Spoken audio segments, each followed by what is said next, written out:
Welcome to some very famous people you've never really heard of. Bite-sized biographies of the famous, the infamous, and the quirky in less than an hour.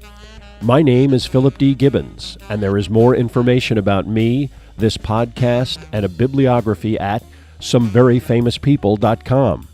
There are also photographs of many of the individuals and items mentioned in this podcast.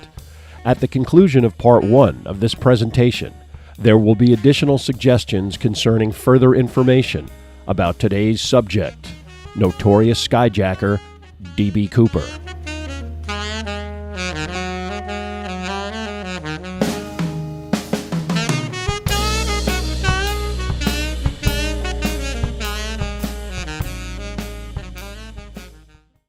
Now let's get started with our story about D.B. Cooper. On November 24th, 1971, a man walked up to the Northwest Orient ticket counter at the Portland, Oregon International Airport. After waiting online for a few moments, he paid $20 in cash for a ticket for Flight 305 to Seattle, a scheduled 30-minute trip leaving at 2:50 p.m. He gave his name as Dan Cooper for the purposes of ticketing, but he was not required to show identification. Dressed in a dark suit, black tie, and white shirt with a black raincoat, he looked identical to any number of business travelers anxious to make it home for the following day's Thanksgiving celebration. He was assigned seat 18C, an aisle seat in the last row, and boarded the plane with 36 other passengers, not including the crew. Shortly after takeoff, Dan Cooper ordered a bourbon and 7-Up, lit a cigarette, and again exhibited no behaviors that would distinguish him from any of the other passengers on board. Soon afterwards, Cooper gave a handwritten note to the closest flight attendant, a woman named Florence Schaffner. Schaffner frequently received such notes from male passengers that typically were requests for a date or her phone number, and she routinely deposited them unread into her pocketbook. Cooper responded by saying calmly to her, "Miss, you better look at that note." Although the exact wording of the message is unknown because Cooper would eventually demand its return, it indicated that he had a bomb and wanted Schaffner to sit next to him. When she sat down, he quickly opened a briefcase that contained numerous malevolent-looking red cylinders connected by wiring to a large battery. As the plane took off on time and began climbing in the air, another flight attendant, Tina Mucklow, walked to the back of the cabin to investigate why Flo Schaffner was suddenly sitting down in a passenger seat. Noticing the note, which was now on the floor, she picked it up and read it. She then picked up the plane's intercom, located near the rear lavatory, and informed the cockpit that the plane was being hijacked by a passenger with a bomb. The pilot, William Scott, co-pilot William Radachek, and flight engineer Harold Anderson were not sure how to respond and decided to wait until the hijacker began to make demands. As the plane continued its ascent, Cooper asked Flo Schaffner to write down what he wanted. While she took out a pen, he inexplicably donned a pair of sunglasses. He told her that when the plane landed in Seattle, he wanted $200,000 in cash placed in a knapsack. He also wanted 4 parachutes, 2 front and 2 back, and a fuel truck to refuel the plane. He added that all of his demands were to be met by 5 p.m. He warned her that he was serious and would not hesitate to blow up the plane. Florence Schaffner insisted that she had to take the note to the cockpit, so Cooper demanded that Tina Mucklow sit down next to him. After examining the note, pilot William Scott and co-pilot Radachek presumed that they were dealing with a determined criminal and decided to comply with his demands. Scott contacted Northwest's flight operations in Minnesota and advised the airline's headquarters of the situation. A decision on whether the airline would meet the hijacker's ransom demands was deferred to the president of the company, Donald Nyrop. He quickly decided to comply, presuming that insurance would cover any losses anyway. The FBI was informed, and immediately agents in Seattle and Portland scrambled to both airports. In the back of the hijacked plane, Cooper continued to chain-smoke cigarettes and chit-chat with Tina Mucklow. The weather, which was sunny and calm, was about to turn as a storm approached the northwest. While FBI agents questioned any potential witnesses on the ground in Portland, in Seattle, the $200,000 ransom was assembled and transported to the airport by a Seattle homicide detective. To make the cash more cumbersome, the money was sorted into 100 banded sets of $20 bills, each set containing $2,000. The bills were from the Seattle First National Bank and were pre-selected for use in the event of a robbery. All of the cash's serial numbers recorded on microfiche. By the time the money got to the airport, the parachutes had also arrived. On Flight 305, the flight crew was not sure whether they should alert the passengers that the plane had been hijacked. When they asked Cooper what his preference was, he told them not to inform the passengers. Instead, the pilots, trying to buy time until they were informed that all of Cooper's demands had been met, announced that the plane would have to circle and burn off extra fuel. Even so, the passengers started to get restless and began peppering both flight attendants with questions and became frustrated when the two women provided little information. Cooper reiterated his demands to Mucklow and told her that when they landed at SeaTac, he wanted her to retrieve the money and bring it back onto the plane. The cold front finally got to the Seattle area, and rain became visible on the windows of the aircraft. The plane had been in the air for more than 3 hours, and it was past 5 p.m., the hijacker's deadline. He was told that the parachutes were not ready. He told the pilots to land the plane anyway. Because of the hijacking, the airport was closed. Other planes rerouted or told to circle for the foreseeable future. 305 landed without incident, and the passengers blithely scrambled to retrieve their luggage, impatient to leave the plane. Cooper ordered Tina Mucklow to retrieve the money, and she got off of the aircraft before the passengers and headed toward an unmarked police car with an open trunk, presuming that the money was there. The tarmac was illuminated with a giant Klieg light, and a fuel truck was also visible. A police detective handed her a canvas bag with the cash, and she quickly returned to the plane, the passengers still not sure why the door hadn't fully opened, preventing their exit. Mucklow handed the canvas bag to Cooper, initially upset that it was in a knapsack, but ultimately satisfied when he reached in to find a huge amount of money. He agreed with Mucklow that all of the passengers could leave, but demanded that the crew remain. After the passengers left the plane, Cooper directed Tina Mucklow to retrieve the parachutes. Refueling the jet was taking longer than expected, and the hijacker got increasingly upset, although he did finally agree to release Florence Schaffner and the first-class section flight attendant Alice Hancock.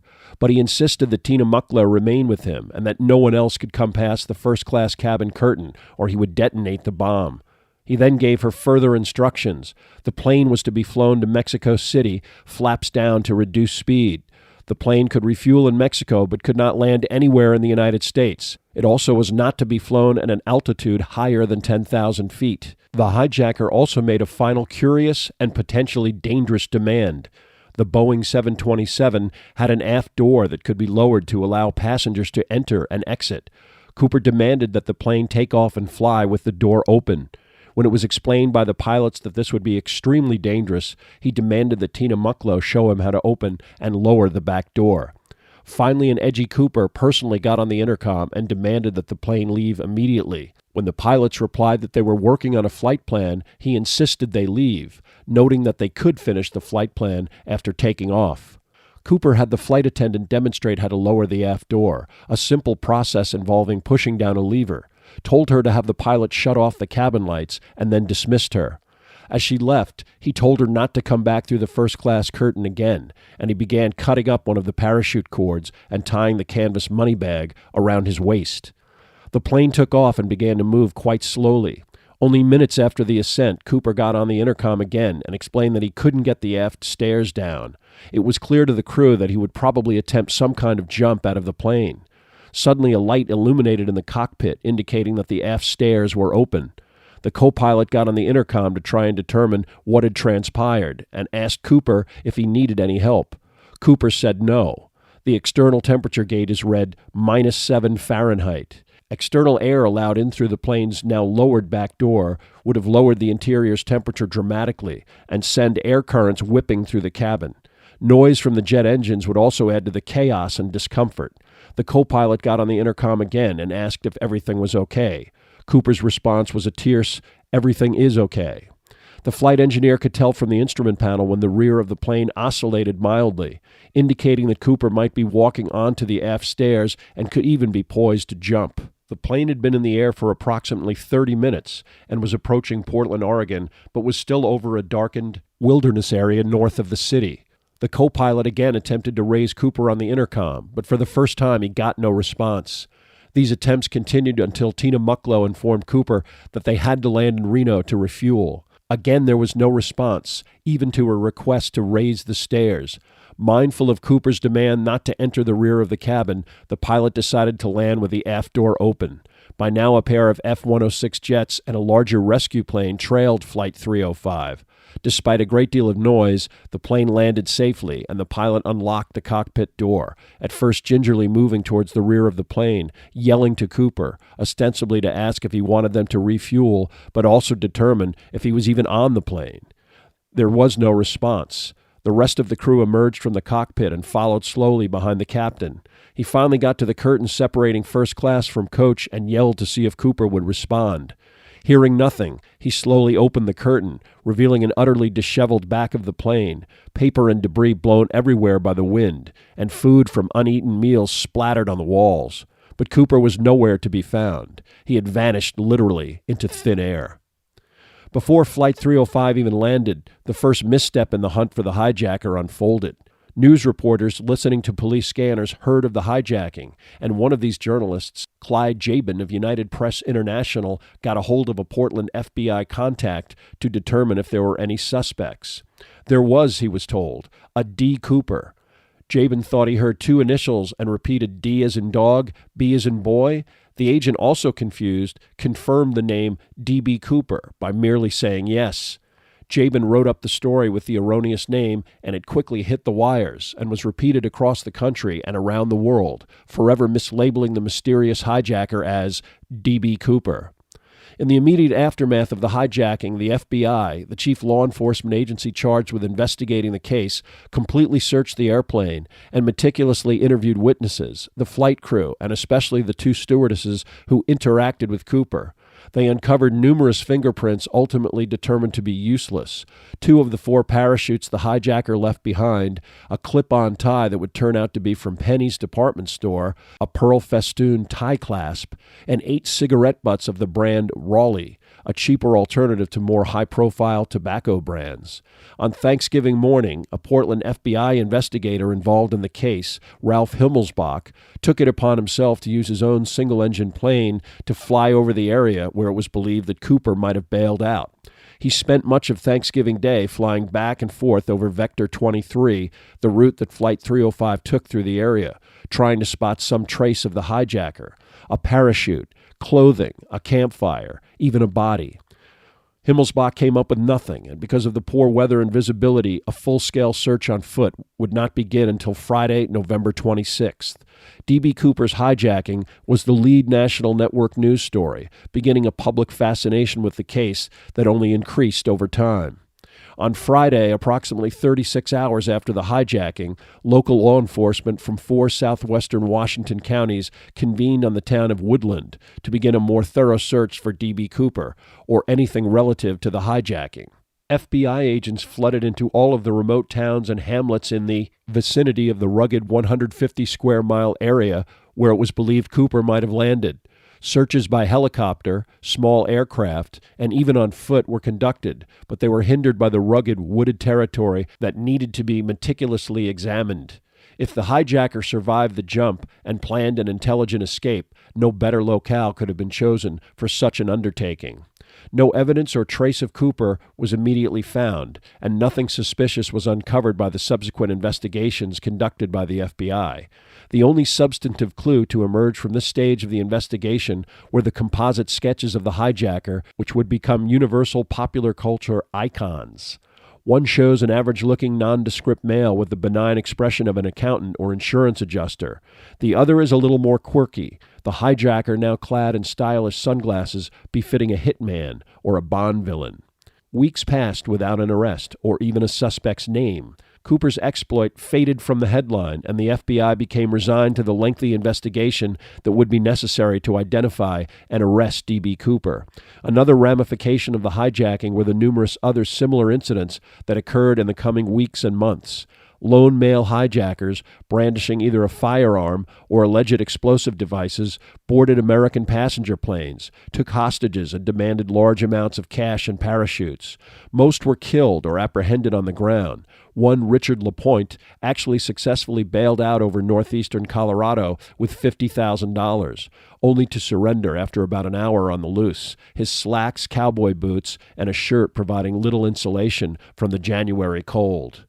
LaPointe's stunt got very little attention, and it was not long before the FBI began openly speculating that the reason that Cooper could not be found was because he was probably killed after leaping out of Flight 305. Investigators reasoned that attempting to jump from the plane, which was traveling at 200 miles an hour, into freezing cold wind and rain would have made getting the chute open difficult, if not impossible. Cooper also was traveling in civilian clothes, street shoes, and without a helmet, so the FBI maintained he most likely would have been at least severely injured, if not killed outright, upon landing in a densely wooded forest. Cooper was also wearing loafers, and the FBI speculated that the force of the wind when he jumped out of the plane would have immediately torn these shoes off, making landing much more difficult and escape relatively impossible. As the months dragged on without any resolution, conventional law enforcement wisdom crystallized around the concept that what everyone was really searching for was a body, that no one, not even an experienced skydiver, could have survived such conditions, and finding Cooper's remains was only a matter of time. That perspective was contradicted less than 6 months later when on April 7, 1972, a man flying under the alias James Johnson boarded Flight 855 in Denver, Colorado. The plane's flight began on the East Coast and was supposed to fly from Denver to Los Angeles. It was a Boeing 727, the identical craft hijacked by D.B. Cooper. James Johnson was actually a Mormon National Guard member, ex-Green Beret BYU student named Richard Floyd McCoy, Jr. He sat in the last row on the aisle in the exact location used by Cooper. Heavily made up and wearing a wig, McCoy hijacked the plane to San Francisco, claiming to have explosives, a grenade and a pistol, which he brandished at the flight attendants and some passengers who became aware of the situation when the plane rerouted to San Francisco. McCoy demanded $500,000 in different denominations and 4 parachutes. He got the money and the chutes and got off the ground before agents could storm the plane. A duffel bag filled with the ransom money was attached to his parachute harness. This time, the FBI and other law enforcement agencies were better prepared for such an eventuality. Jets and planes typically used for rescue operations tailed Flight 855, hoping to spot the hijacker's exact location when he parachuted. The parachutes given to McCoy were brightly colored, highly visible, and fitted with electronic surveillance equipment that could be tracked by the planes pursuing the hijacked aircraft. But McCoy was also resourceful, giving pilots instructions for his escape route in 10 separate typed messages that were periodically taken to the cockpit by a flight attendant. He also anticipated that the parachutes might be bugged, so he threw some of them out of the airplane to confuse his pursuers. McCoy was supposed to rendezvous with his wife after parachuting to the ground near a small airport in the vicinity of his Provo, Utah home. Because D.B. Cooper was never arrested, his account of what it was like to jump out of a 727 never materialized. But after his apprehension, Richard McCoy specifically described the experience. McCoy had extensive military and National Guard airborne parachute training. Even so, jumping out of a jet passenger plane proved to be a challenge with near-fatal consequences. It was approximately 11 p.m. when McCoy gradually began to lower himself onto the aft stairway on the back of the aircraft. Scanning the darkness for lights from any nearby search planes, the hijacker was confronted with a cold wind that affected his vision and forced him to grip the stairway with both arms. His last typed instruction ordered the pilot to circle the Provo, Utah area, where he intended to rendezvous with his wife, and standing on the stairwell, he could feel the plane turning in a new direction, the result of his last typed instruction. McCoy had literally flown over the same area only weeks earlier and knew the landmarks that he could now see, including Utah Lake and the Interstate I-15. He jumped feet first off of the plane, free-falling at about 120 miles an hour. Despite attempting to maneuver himself to slow down his descent, McCoy was hampered by the duffel bag filled with 80 pounds of currency, pulling him onto his back. The hijacker was quickly gripped by both fear and nausea and eventually blacked out. He regained consciousness in approximately 30 seconds, but by then he could see searchlights from 2 military planes who were on his tail. Most likely as a result of an electronic device attached to his parachute, the planes were already dropping flares to illuminate the vicinity. The duffel bag was now spinning in the wind, rotating McCoy with it and inducing another wave of nausea.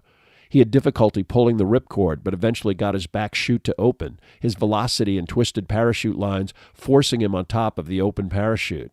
This slowed him down, and eventually he began to float normally. McCoy could make out Utah Lake, and from 2,000 feet he saw roadblocks and automobiles on I-15.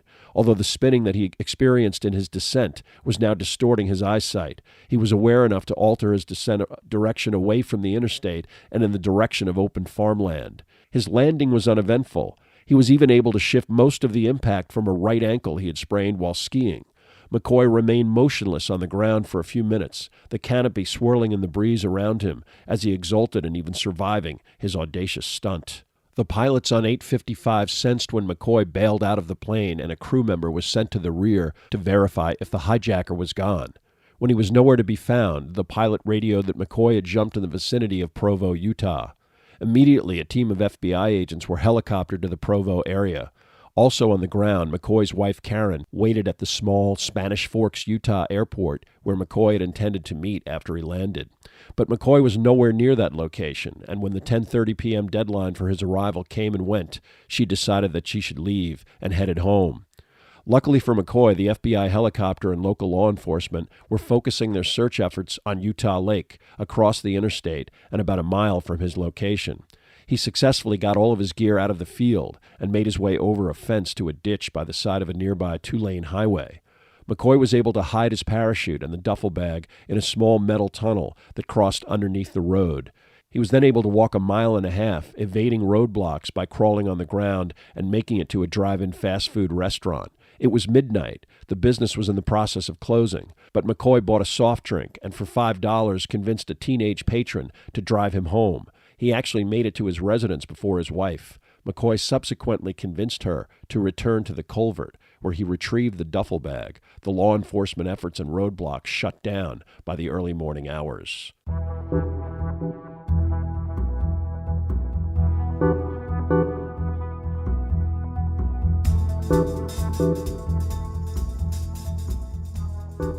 Thank you for listening to part 1 of this podcast about D.B. Cooper.